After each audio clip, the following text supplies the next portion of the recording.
Hello students, we are going to discuss absorption, assimilation and egestion. See, after the process of digestion, when the complex form of food matter like the carbohydrate, protein, lipid, fat, nucleic acid digested, they converted into their simplest form. For example, carbohydrate अपने simpler form में convert हो जाता है monosaccharide में, like the glucose, fructose, galactose में. Protein amino acid में convert हो जाता है. फैट और lipid fatty acid and glycerol में कन्वर्ट हो जाता है. फिर मिनरल्स, आयंस हैं, वाटर है, ड्रग्स है, सर्टेन पिगमेंट्स है. ये सभी simplest form of food become the part of blood and lymph. So this is the process of absorption.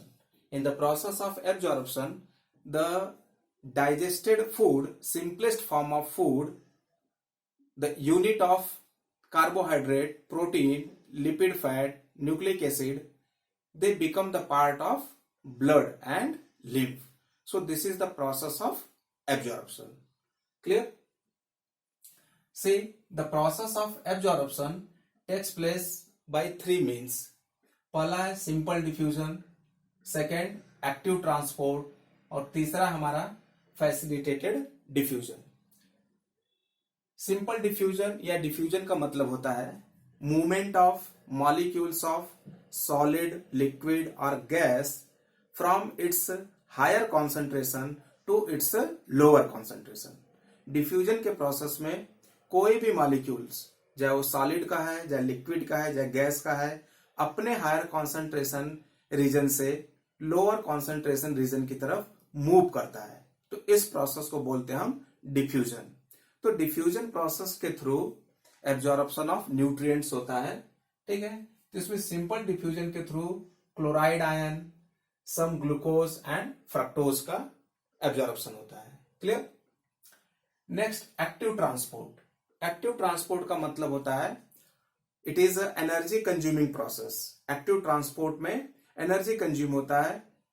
इसमें against the concentration gradient movement होता है मॉलिक्यूल्स का या सब्सटेंस का. सपोज एलिमेंट्री कैनाल में ग्लूकोज का अमाउंट कम है और रिलेटेड ब्लड कैपिलरीज में ग्लूकोज का अमाउंट ज्यादा है, फिर भी ग्लूकोज मॉलिक्यूल लोअर कॉन्सेंट्रेशन से, दैट मीन एलिमेंट्री कैनाल से ब्लड में इंटर करेगा. ठीक है, ब्लड में डिफ्यूज होगा. तो इस प्रोसेस को बोलेंगे क्या हम? Active transport. एक्टिव ट्रांसपोर्ट में movement of molecules against the concentration gradient होता है, मतलब lower to higher concentration gradient होता है और ये एनर्जी कंज्यूमिंग प्रोसेस है. ठीक है, एनर्जी इसमें कंज्यूम होता है.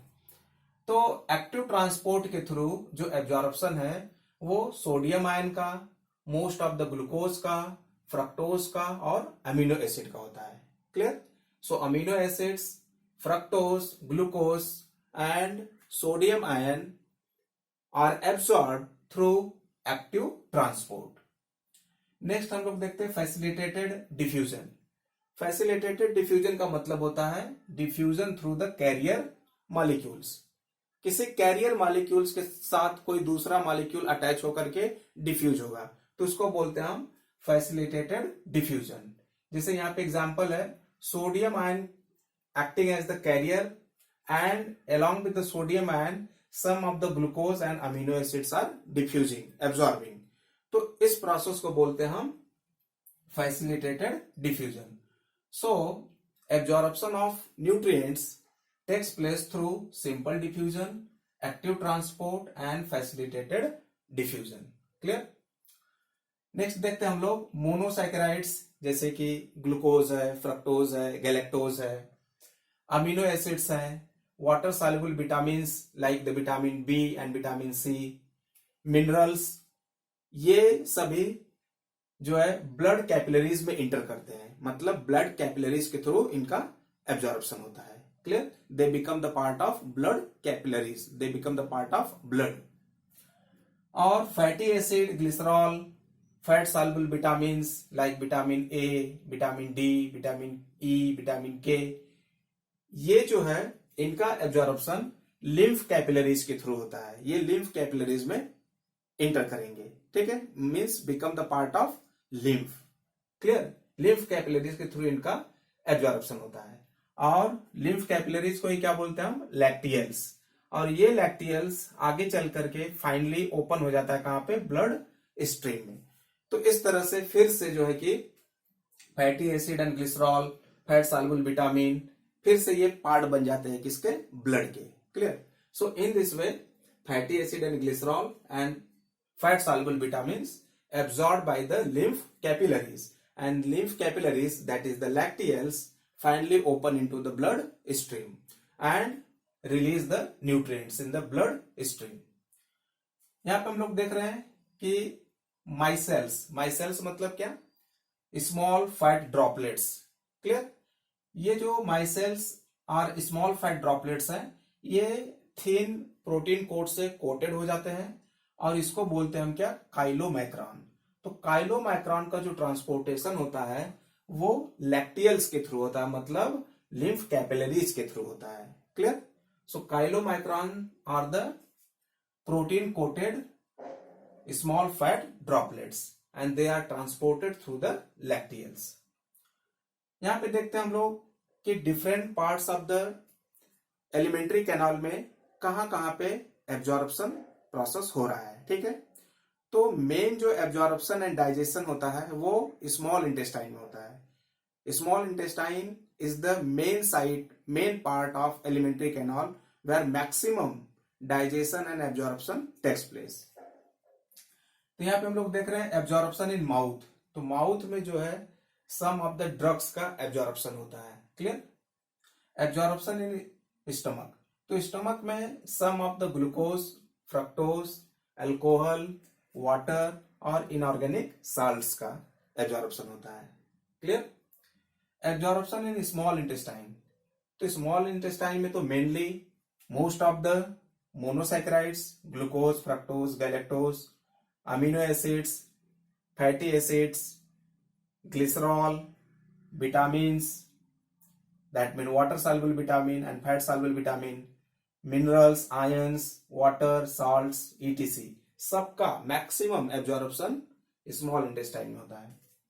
Absorption in large intestine, large intestine के अंदर जो है कि सम अमाउंट में water, vitamin, drugs and minerals का एब्जॉर्प्शन होता है। क्लियर?